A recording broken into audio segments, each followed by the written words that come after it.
Hello, people.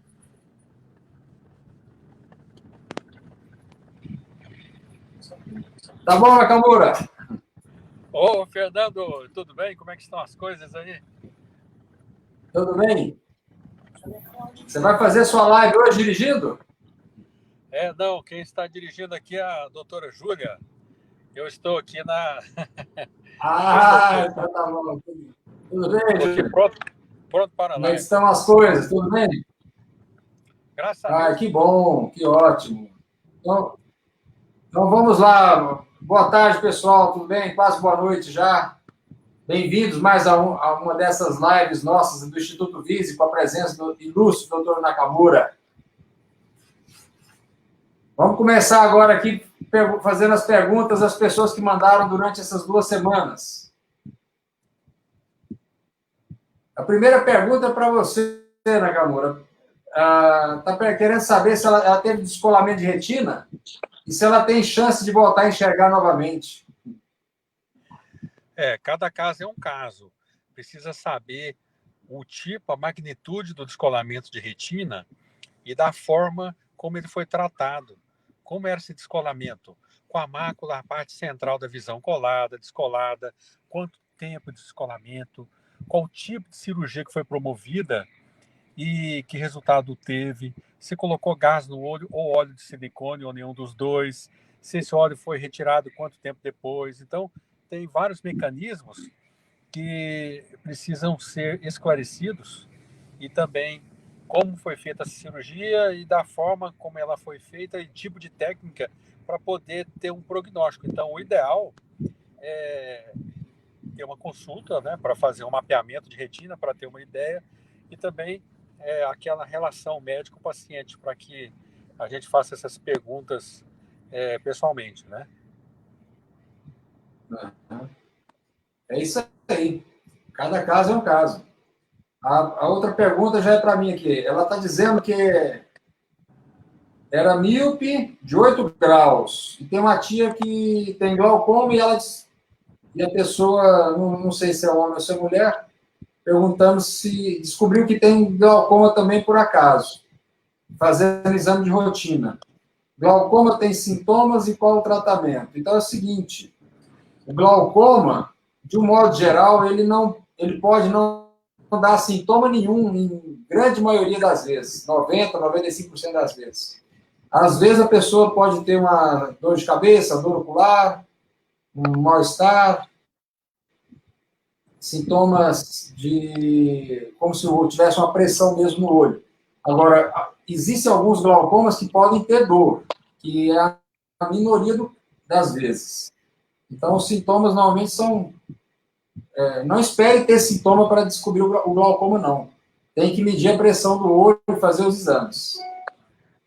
A outra pergunta é para você aqui, ó. Tem uma filha de 9 anos, ela tem descolamento de retina devido ser prematura. Teria possibilidade de cirurgia? Bom, aí eu volto para aquela mesma pergunta. 9 anos de idade já.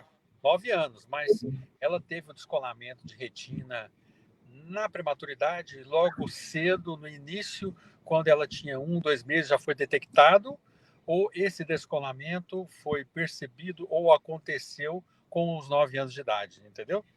A retina no prematuro, especialmente na parte lateral temporal, ela normalmente ela é desenvolvida no termo da gestação normal, mas no prematuro ela ainda não terminou de desenvolver. E a retina como um todo, ela se desenvolve na parte central e geralmente a parte temporal é a última a se desenvolver. E essa parte da retina, provavelmente, se for um caso leve de retinopatia da prematuridade, ela vai se desenvolver a partir do momento que a criança nasce e passa 1, 2 meses, a retina temporal, e completando o resto da retina, está desenvolvido. Agora, ela teve o descolamento, foi devido à retinopatia da prematuridade, que na sua classificação 4A, 4B, já começa a descolar a retina, e aí requer o tratamento. Ou ela teve um descolamento que pode ser devido a aspectos da retinopatia da prematuridade, ela pode ter tido isso aos 9 anos de idade, como consequência tardia da prematuridade com a retinopatia ou foi no início. A gente precisa saber o tempo que foi. Se descolou há muito tempo, normalmente nessa fase, nessa idade, já não teria um tratamento, pois já se tornou crônico e com uma chance de não ter sucesso com a cirurgia. Agora, se descolou agora, com 9 anos de idade, podendo ser secundária a retinopatia da prematuridade ou não, pode haver um tratamento. Então, se for recente, não for uma coisa muito demorada, pode ser avaliado para um tratamento. Então, a gente precisa saber desses dados, né? Essa é uma questão parecida com aquela que eu respondi, mostrando sobre a gente precisa saber mais detalhes, saber o tempo, o tipo, se foi feito algum tratamento, se foi feito algum laser, tudo isso a gente precisa saber, entendeu, Fernando? Mas é uma candidata a uma possível cirurgia, mas a gente precisa confirmar essas informações. Perfeito. Tem uma outra pergunta aqui agora para mim. A pessoa está falando que fez a cirurgia de catarata tem 2 dias e quer saber o que ela deve fazer para limpar o olho e quantas vezes posso limpá-lo. A melhor limpeza da cirurgia da catarata é o uso dos próprios colírios mesmo. Porque normalmente a cirurgia da catarata não dá secreção, não dá nada. Então, a pessoa usando o colírio, ela pode até limpar por fora, mas não deixar entrar nada dentro dos olhos, a não ser os colírios. Então, para limpar por fora, pode limpar quantas vezes precisar, sem esfregar os olhos, cuidado para não esfregar.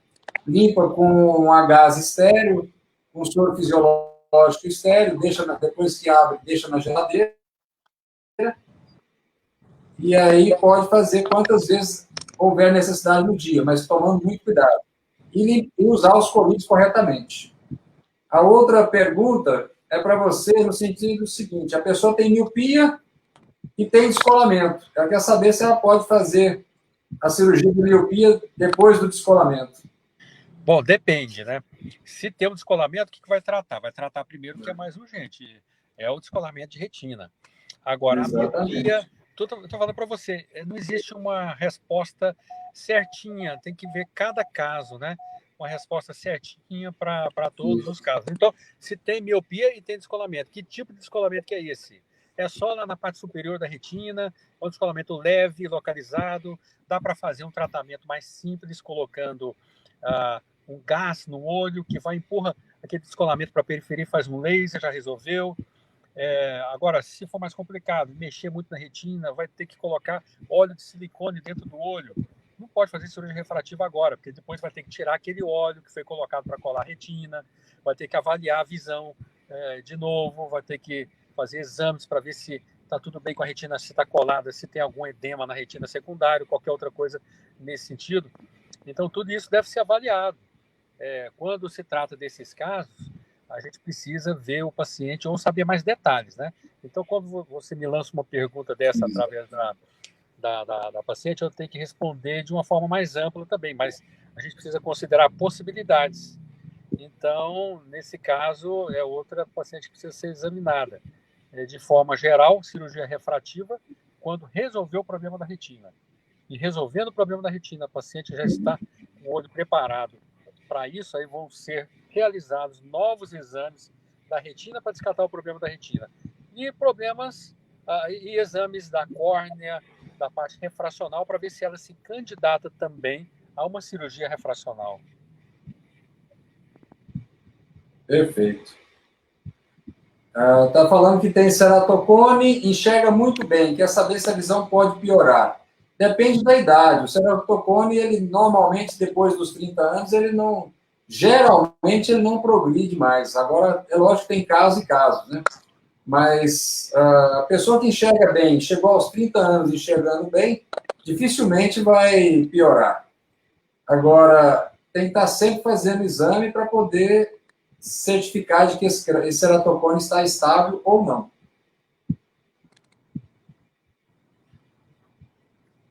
Aqui, vamos ver aqui. A pessoa tem toxoplasmose e mosca volante.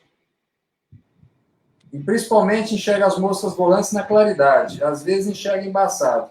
Tem possibilidade de cirurgia? Bom, é o seguinte, a toxoplasmose ocular é uma uveíte que ela afeta, além da retina, na camada da retina, a úvea, que é uma camada externa à retina. E ela pode dar, e na maioria das vezes, ela acomete a retina e a coroide, dando uma retinocoroidite. Normalmente, quando é crônica, já tem muito tempo, virou uma cicatriz. Acontece que todo esse processo de inflamação da úvea, do vítreo e a retinite acometendo a retina causa também no paciente a mosca volante, que seria da inflamação do vítreo.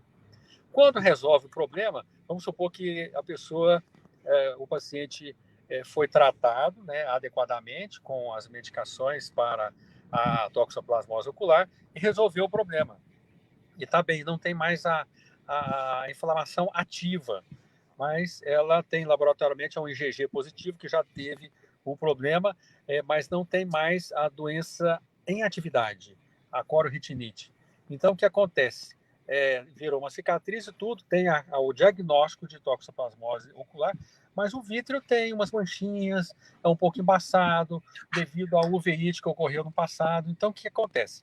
Se a uveíte for essa mosca volante, né, ocasionada pela uveíte, for leve, não se tem muito o que fazer, tem que se observar.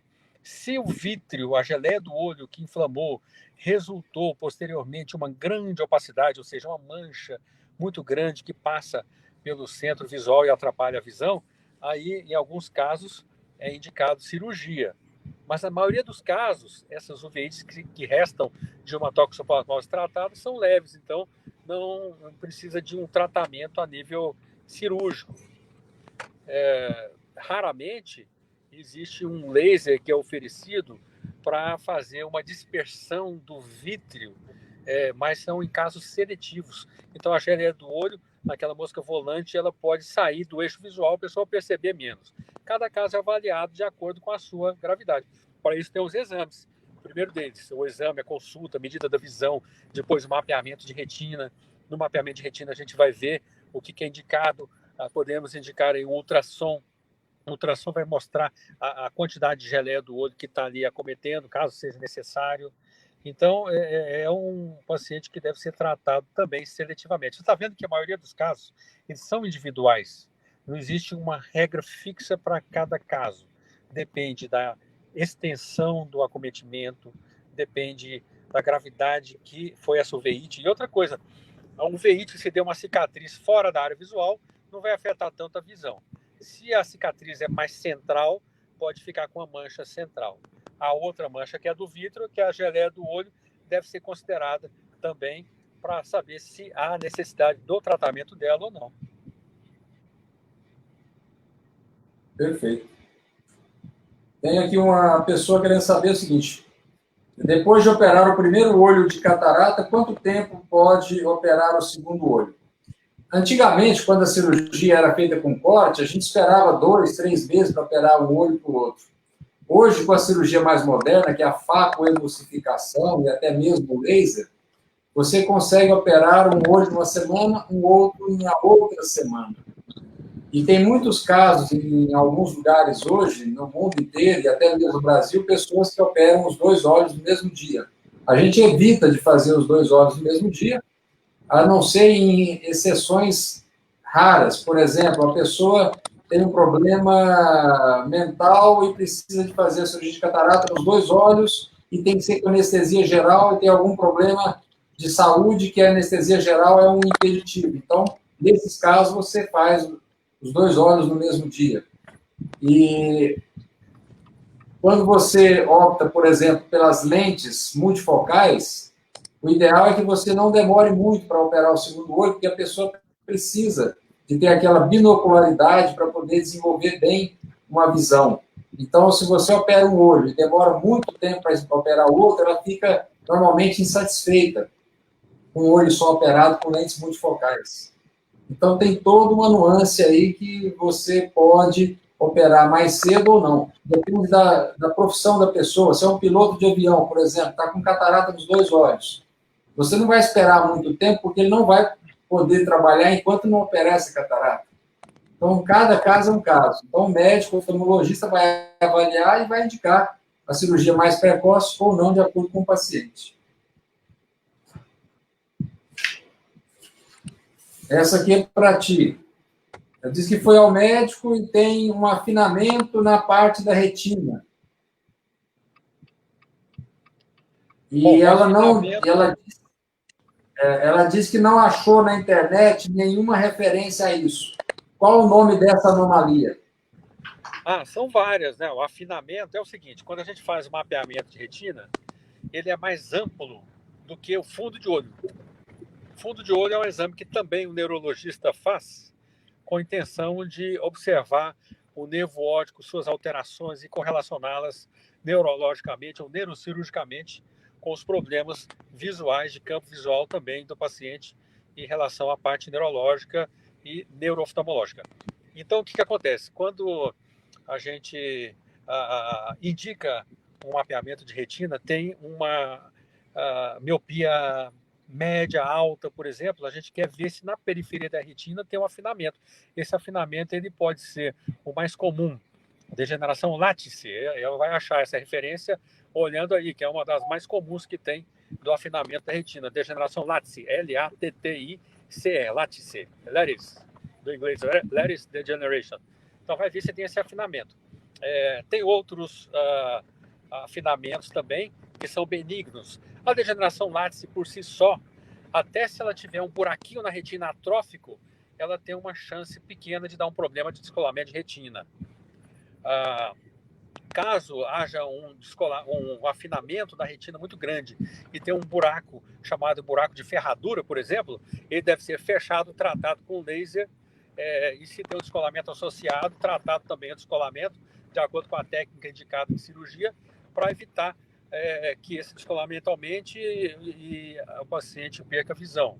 Se não tem descolamento e tem só afinamento, em alguns casos é indicado o tratamento a laser ou crioterapia, que é muito menos feito hoje do que o laser é muito mais feito, para que não haja descolamento de retina, para tratar e fechar esse buraquinho, esse defeitinho na retina.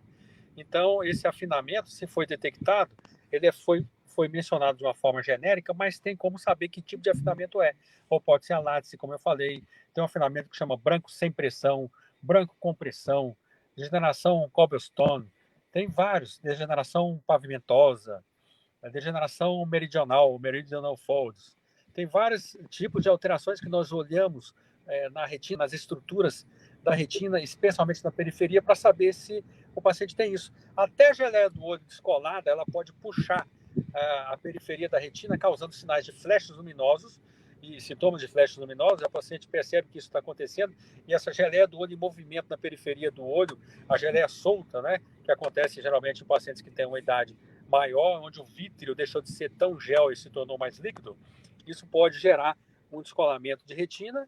Então, isso deve ser considerado como sintoma para ser observado, examinado e, se for necessário, indicado um laser. Então, esse afinamento dela realmente existe. Agora, o nome dele é o oftalmologista, especialmente o retinólogo, que vai dar qual tipo de afinamento.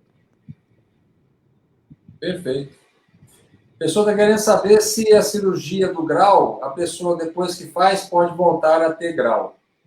É pouco provável, mas pode. O tecido orgânico, ele é um tecido vivo, ele muda com o tempo. E quanto maior o grau, mais chance tem de voltar um pouco de grau. Mas, por exemplo, hoje chegou lá no consultório um rapaz que eu fiz o laser dele, ele tinha 18 anos de idade, está com 24 anos e o grau não voltou. Ele tinha 8 graus de miopia. Então, quer dizer, não é todo mundo que pode voltar ou que vai aparecer grau. E quando volta também, normalmente não volta todo grau. Se a pessoa tinha 5 graus, ele, de repente, depois de um tempo, no futuro, ele pode aparecer lá com meio, 0,75, 1 grau. E, normalmente, você pode retratar isso daí. Então, a questão de não voltar não é uma coisa que sempre vai voltar e nem sempre não vai voltar. Então, cada caso é um caso. Normalmente não volta e, se voltar, volta um grau muito inferior do que a pessoa tinha.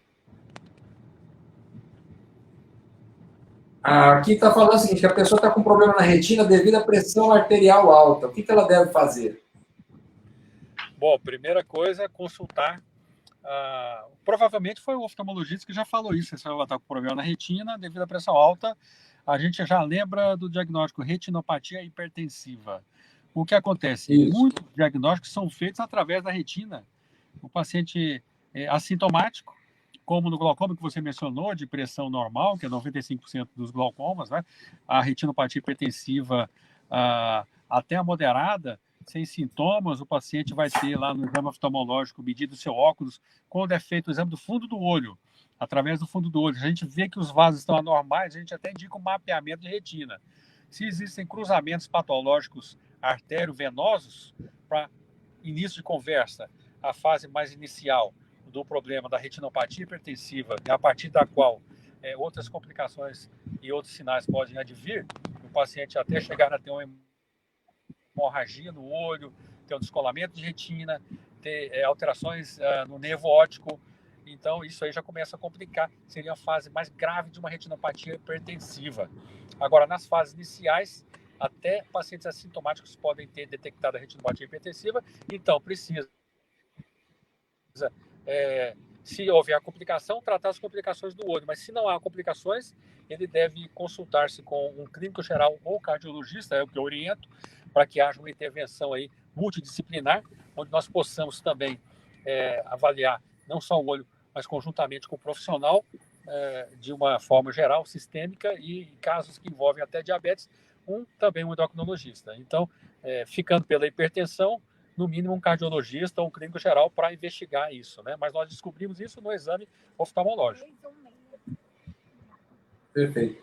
Tem uma pessoa aqui perguntando, que falou que viu um vídeo que eu fiz hoje sobre acidentes domésticos e disse que caiu álcool gel no olho, espirrou no olho dela.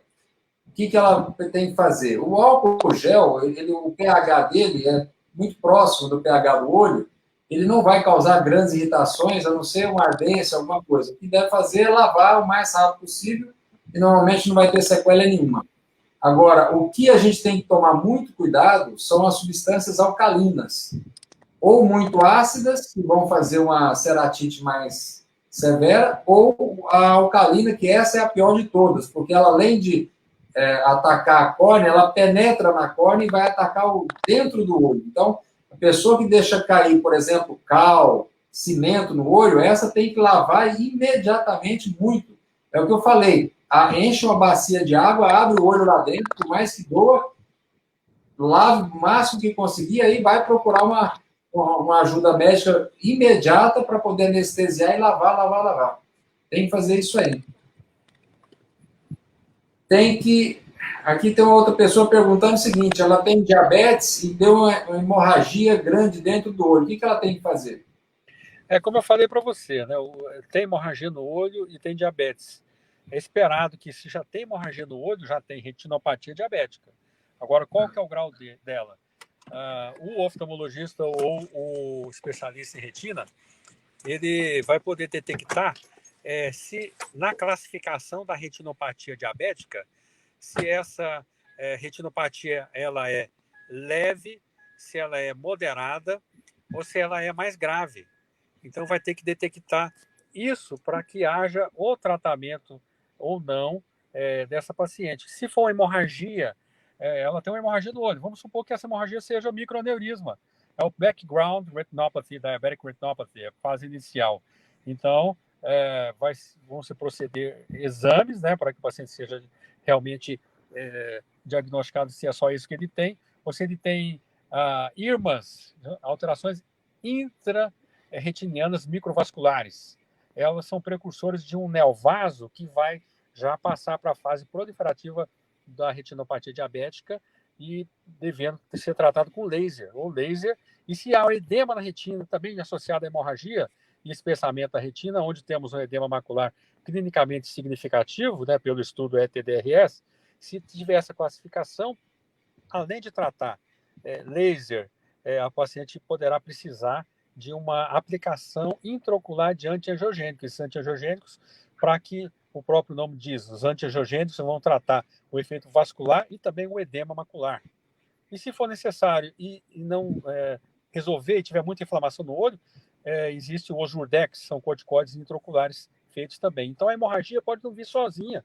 Geralmente, a hemorragia, se ela vier, na melhor das hipóteses, sozinha, e for um microaneurisma, um ou dois ou alguns, ótimo prognóstico visual. Agora, se a hemorragia for uma hemorragia pré-retiniana, em cima da retina ou dentro do olho, a hemorragia vítrea, já é consequente a um neovaso, um vaso anormal que rompeu, e aí precisa ser tratado dessas formas, como eu te mencionei. Em casos graves, né, a hemorragia ela também pode vir com descolamento de retina, e aí, nesse caso, o paciente pode precisar de uma cirurgia também. E o descolamento de retina no diabético ele é pior. Ele chama-se de descolamento tracional de retina. E pode tracionar, puxar a retina, devido às trações do neovaso anormal, e pode até provocar um buraquinho retiniano periférico. A gente até falou sobre isso na primeira live nossa, né? E esse buraco retiniano periférico também deve ser tratado com laser. Então, nós temos aí um misto de descolamento tracional com descolamento periférico de retina. No caso dela, eu estou falando de muita informação assim, porque realmente eu estou envolvendo toda uma classificação. Pode ser uma hemorragia pré-retiniana consequente ao neovaso pequeno, isolado, periférico, e isso já pode ser até observado, porque, de acordo com o estudo ETDRS, pode ser uma característica de não alto risco, né? Chama-se High Risk Characteristics, a característica de não alto risco, e às vezes pode ser observado. Agora, se for um neovaso maior que o nervo óptico, metade dele, e tem uma hemorragia vítrea em qualquer lugar da retina, aí sim já é grave, e para que não perca a visão, deve ser tratado com laser imediatamente. Perfeito. Tem aqui um paciente querendo saber qual que é a diferença da catarata e do pterígio. É muito comum a pessoa confundir o pterígio com catarata. As pessoas chamam pterígio de catarata. O pterígio é aquela carninha que cresce no canto dos olhos. Pode ser no canto perto do nariz ou no canto fora, perto da orelha, por exemplo. Nasal e temporal. E a catarata é dentro do olho, é a opacificação do cristalino. A catarata é a cirurgia que faz tirando o cristalino, opacificado, e coloca uma lente. O pterígio você faz a remoção daquela carninha e pode cobrir com membrana amniótica ou com a própria conjuntiva do paciente. Então, essa é bem diferente uma coisa da outra. Tem um paciente aqui querendo saber agora, Nakamura, que está dizendo que teve neurite óptica bilateral. O que ele pode fazer? Qual que é o melhor tratamento para neurite óptica? Aí que tá, né? Diagnóstico de neurite óptica. Realmente saber se é neurite óptica ou foi. A neurite óptica, se ela não for tratada em tempo hábil, ela pode ser consequente primária do nervo óptico ou pode ser secundária a algum outro tipo de doença. Então, o que acontece? Tem que fazer os exames neurológicos, neurooftalmológicos, inclusive da oftalmologia, um deles é o campo visual, e tem que ver se está envolvido só o nervo óptico, a parte cerebral, tomografia, ressonância, tudo isso deve ser associado, né? Algumas alterações retinianas também podem cursar com a neurite óptica. Agora, como eu estou te falando, cada paciente é individual. Saber se realmente o diagnóstico foi correto, ou em que fase está, ou se já foi tratado, e quando detectou, tratou em tempo hábil, é que vai fazer a diferença do tratamento dele ou não. O que eu aconselho é que faça o exame oftalmológico, e se for necessário, a gente vai encaminhar para o neurooftalmologista ou neurologista também, e fazer um acompanhamento em conjunto. Geralmente, são alterações, afecções que envolvem uma acuidade visual pior, a não ser que essa neurite, essa inflamação aí do nervo óptico, seja resolvida num tempo certo, né? E muitas vezes, quando não é tratado, você pode até ter uma neurite com alterações secundárias, uma atrofia ali em volta do nervo óptico, sinais de uma neurite retrobulbar, tudo isso aí deve ser examinado também, e buscar uma doença sistêmica, né? Você vê que quando a gente fala um diagnóstico, tem muitos diferenciais. Buscar algo sistêmico que possa ter acontecido. Depende muito da fase do paciente também. Então, ele deve ser examinado, se já não o foi. Perfeito. Aí, chegamos ao final da nossa live, foi ótima. Deu para esclarecer bastante coisa aí, bastante perguntas de pessoas que fizeram durante essas 2 semanas. E você que tem alguma dúvida, manda aí as perguntas para a gente, e na próxima live nós teremos o maior prazer em respondê-los. É isso aí. Prazer foi nosso aqui também, né? Muito bom estar com vocês, né? E a gente pede, assim, quando tiver alguma dúvida assim, mais específica, a gente fica mais direcionado a dar uma resposta. Quando a pergunta é mais genérica, é bom também porque a gente responde tudo de uma maneira geral e é bom que alcança mais pessoas com problemas semelhantes, né? Mas não esquecendo que a melhor resposta é aquela quando a gente está cara a cara com o paciente, conversando, sentindo, vendo o que tem, o que não tem, o que o paciente realmente quer, a intenção, se ele vai aderir ao tratamento. Isso tanto vale para a retina, quanto também para a córnea e outras situações aí, catarata e tudo mais que a gente viu. Um grande abraço para vocês. Obrigado mais uma vez. É isso aí. Quero agradecer a presença de todos vocês que nos assistiram aí e estamos às ordens para mais perguntas. Até logo, Nakamura. Até mais. Até logo. Tchau, tchau. Tchau, Júlia. Ela já entrou. Nós chegamos já. Entrou. Tá bom. Então tá Grande bom. abraço. Então até logo. Um abraço para vocês. Tchau, tchau. Obrigado.